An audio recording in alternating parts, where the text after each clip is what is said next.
Sa paparating na trade deadline sa February 6, nabalita ang interesado ang Los Angeles Lakers kina Robert Williams ng Portland Trail Blazers at Jonas Valanciunas ng Washington Wizards. Ang dalawang big men ay maaaring maging mahalagang bahagi sa pagpapalakas ng frontcourt ng Lakers lalo na't naghahanap ang koponan ng suporta para kay Anthony Davis. Si Robert Williams, kilala bilang mahusay na rim protector, ay nagbalik mula sa injury hamstring strain na kanyang natamo noong training camp. Naglaro siya noong Nobyembre 8 ngunit nagkaroon ng concussion noong November 25 sa laban kontra Memphis Grizzlies. Muling bumalik si Williams sa court noong Linggo laban sa Phoenix Suns kung saan sa 8 laro ay nag-average siya ng 9.4 points, 5.6 rebounds at 1.6 blocks sa loob ng 18.5 minutes kada laro. Gayunpaman, ang madalas na injuries ni Williams tulad ng torn meniscus noong 2022 at patellar dislocation ay nagiging hadlang sa kanyang consistency.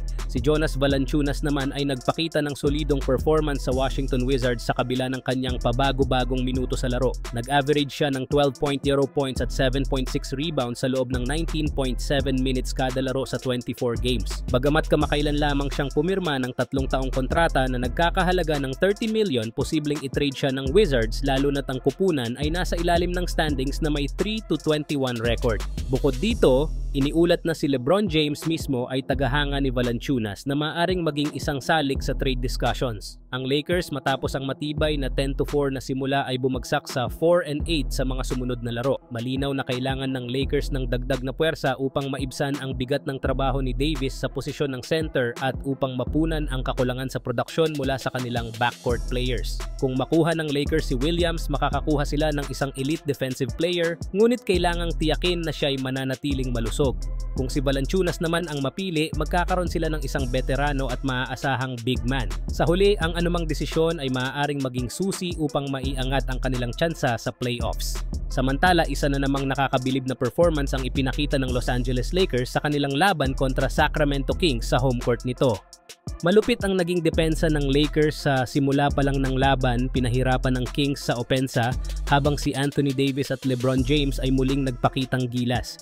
Hindi rin nagpahuli si Austin Reeves na nagbigay ng malaking tulong sa team sa kanyang playmaking. Sa first quarter pa lang, tumatak na agad ang Lakers. Maganda ang kanilang kombinasyon ng opensa at depensa dahilan para mahirapan ang Kings umiscore. Nagawa pang magtala ng 13-point lead ang Lakers sa unang minuto ng laro. Subalit hindi nagtagal, bumawi ang Sacramento at nabawasan ang lamang ng Lakers sa 3 puntos bago matapos ang quarter. Pero salamat kay Austin Reeves, nagawa niyang palakasin ang momentum ng Lakers at natapos ang unang quarter na may 37-28 lead ang Lakers. Dito na itala ang isa sa mga highlights ng laro, ang NBA record para kay LeBron James bilang most minutes played in NBA history. Bagamat naging agresibo ang Kings, ginamit ang free throws at nakapagpalit ng kalamangan, hindi sila nagtagal sa lead. Si Malik Monk, dating teammate ni AD, ay nagpakita rin ng lakas para sa Sacramento ngunit hindi nagpatalo sina AD at LeBron. Napanatili nila ang kalamangan ng Lakers sa pagtatapos ng first half 62-58. Sa third quarter, nagpatuloy ang mainit na laban. Si AD ay nagbigay ng 6 na blocks, dahilan para mahirapan si Domantas Sabonis sa ilalim ng ring. Ang depensa ng Lakers ang naging pangunahing sandata nila upang pabagalin ang opensa ng Kings. Sa kabilang banda, si LeBron ay nagbigay ng isang chase down block na sinundan ng isang layup na nagpaingay ng crowd na tila nasa home court pa rin ng Lakers. Sa pagtatapos ng third quarter, lamang ang Lakers 86-80. Sa fourth quarter, lumayo ulit ang Lakers sa kalamangan, subalit hindi sumuko ang Kings at agad na nakadikit sa puntos. Pero muling nag-adjust ang Lakers, lalo na sa depensa na naging malaking balakid para sa Sacramento.